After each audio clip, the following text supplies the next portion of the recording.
മത്തായി സുവിശേഷം 14-ാം അധ്യായം അതിൻ്റെ 22 മുതൽ 33 വരെയുള്ള വേദഭാഗം. കർത്താവായ യേശു ക്രിസ്തു നിർബന്ധിച്ച് തൻ്റെ ശിഷ്യന്മാരെ അക്കരയ്ക്ക് പറഞ്ഞയക്കുന്ന ഒരു രംഗം. ഏകദേശം അർദ്ധരാത്രി 4-ാം യാമത്തിൽ കർത്താവ് വെള്ളത്തിൽ കൂടെ നടന്നു വരുമ്പോൾ ആ രംഗം കണ്ടു നിന്ന ശിഷ്യന്മാർ എല്ലാവരും ഭയന്നുപോയി, നിലവിളിക്കാൻ തുടങ്ങി. കർത്താവ് പറഞ്ഞു, ഇത് ഞാനാകുന്നു. അപ്പോൾ പത്രോസ് മറ്റുള്ള 11 ശിഷ്യന്മാരെ വിട്ടിട്ട്, കർത്താവേ, നീ ആകുന്നുവെങ്കിൽ എനിക്കും അനുവാദം തരണം അങ്ങയുടെ അടുക്കലേക്ക് വരുവാൻ. കർത്താവ് അനുവാദം കൊടുത്ത് വരിക എന്ന് പറയുമ്പോൾ പത്രോസ് പടകിൽ നിന്ന് ഇറങ്ങി വെള്ളത്തിൽ കാൽ ചവിട്ടി കർത്താവിൻ്റെ അരികിലേക്ക് പോകുന്ന രംഗം.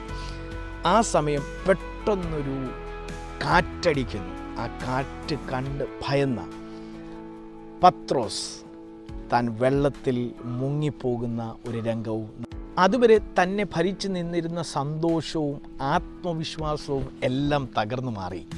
താൻ നിലവിളിക്കാൻ തുടങ്ങി. കർത്താവിനോട് പറയുന്നു, കർത്താവ്, ഞാൻ നശിച്ചു പോകുന്നത് നിനക്ക് കാണാൻ മേലേ. ആമീൻ. പെട്ടെന്ന് കർത്താവ് കരം നീട്ടി തന്നെ വെള്ളത്തിൽ നിന്ന് വലിച്ചെടുക്കുന്നത് നമുക്ക് കാണുവാൻ കഴിയും. താൻ തൻ്റെ അവിശ്വാസത്തെ നോക്കി ശാസിക്കുകയും ചെയ്തു. ഒരു കാര്യം ഞാൻ നിങ്ങളോട് പങ്കുവെക്കുവാൻ ആഗ്രഹിക്കുന്നത്, കർത്താവ് കൂടെയുള്ളപ്പോൾ തന്നെ അവിശ്വാസത്തിൻ്റെ കണികകൾ നമ്മുടെ ഉള്ളത്തിൽ വ്യാപരിക്കുന്നുണ്ടോ എന്ന് വിചിന്തനം ചെയ്യേണ്ട സമയം അതിക്രമിച്ചു പോയിരിക്കുന്നു.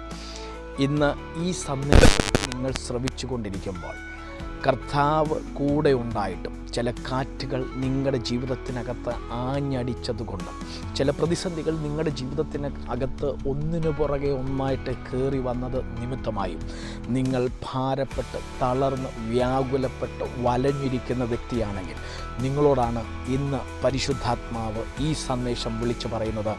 അവിശ്വാസത്തെ മാറ്റി നിരന്തരമായി ആ കയ്യിൽ പോറ്റി പുലർത്താമെന്നും വാർദ്ധക്യവും നരയുമുള്ള കാലത്തോളം നിന്നെ ചുമക്കാമെന്നും പറഞ്ഞ ആ കർത്താവിൻ്റെ വാഗ്ദത്തത്തിൽ ആശ്രയിച്ച് അവൻ്റെ കരം പിടിച്ച് മുന്നേറുവാൻ നിങ്ങളെ കർത്താവ് സഹായിക്കട്ടെ. God bless you.